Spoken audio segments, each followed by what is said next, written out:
Hello everyone, welcome to my channel, guys.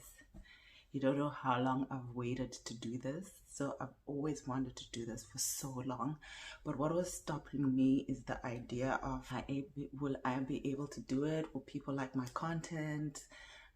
I gave myself so many excuses. At some stage I even say to myself, well, I just had a baby, I need to wait for a while. And then the cyberbullying is real, and I wasn't sure if I was able to handle it. But you know what? Your girl's over it. So now, this is me. Welcome to my channel. Let's get.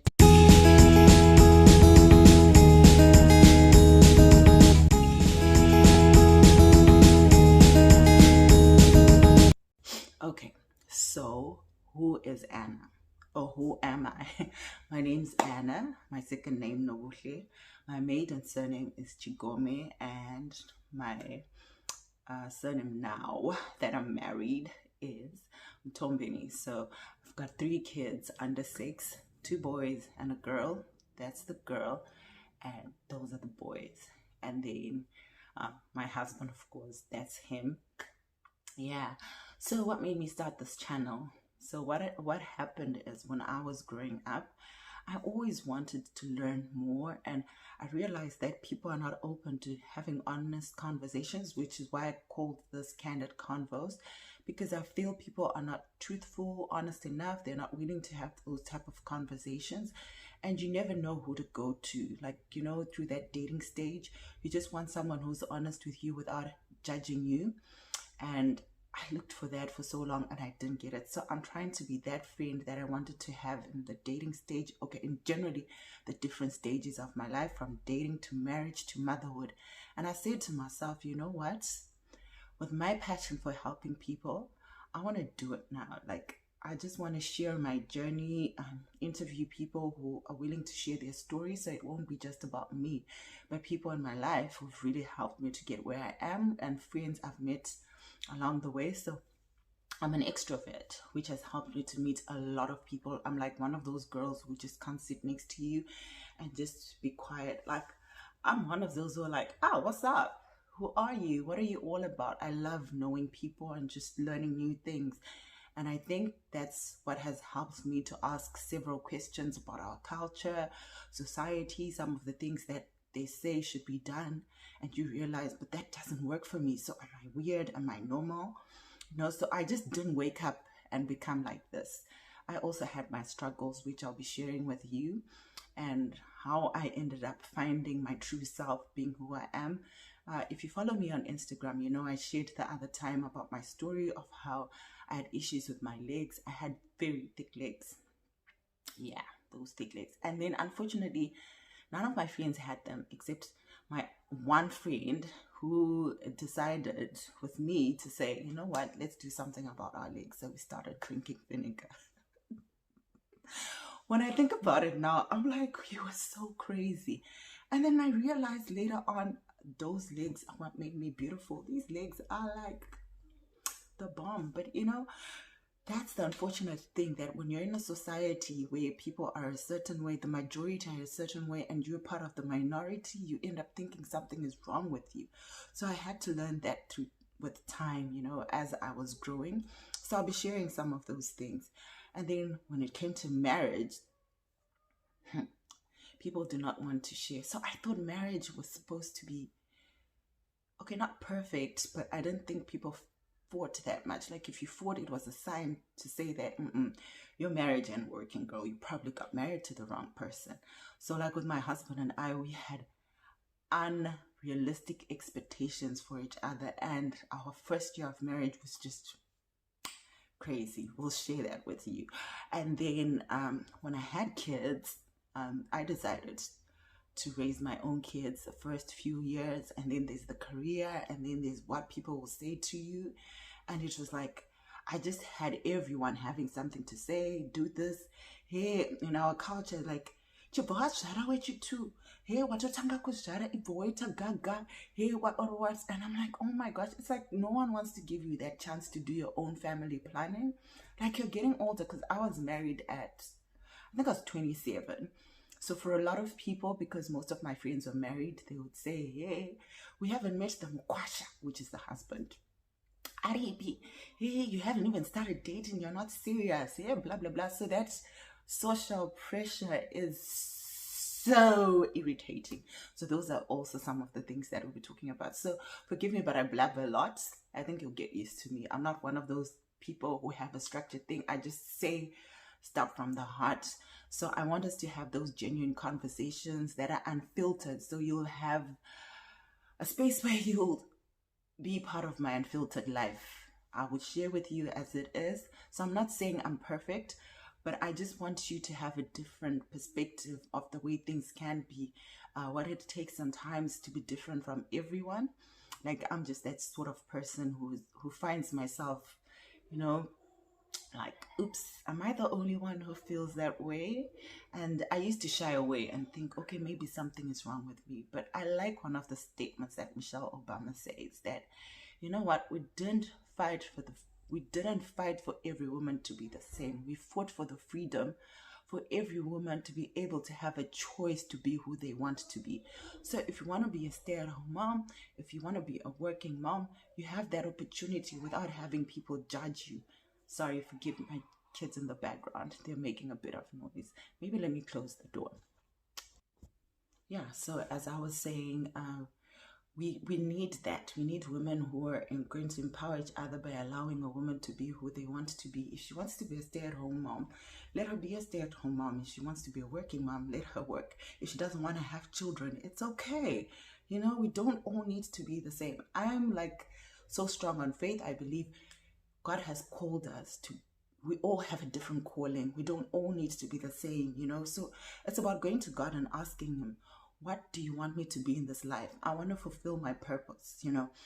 I tried to be like others, and what that did to me is I wasn't fulfilled, and I started looking for that fulfillment in relationships, in friendships, in people, in things. Like once I achieve that goal, then I'll be happy. And when I'd get there, I'd realize I'm not as happy as I thought I would be. And then I didn't realize that I needed to look for it within myself.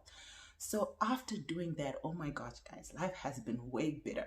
So it doesn't mean it's easy, because I definitely meet people who question me. And sometimes if I'm having a bad day, then sometimes I'll be like, what's wrong with me? But then because of my faith, I pray about it and I ask God to help me. So sometimes it really, actually all the time, it really helps, because after a while I have a peace that I can't explain, not because the situation changes, but then I just accept, you know what, not everyone is going to understand me. So okay, I don't even know what I was talking about, like what is the agenda, but yeah, that's me. So it's you getting to know me. I just talk as it comes. So anyway, so those are some of the things that we'll be talking about, and motherhood, raising 3 kids.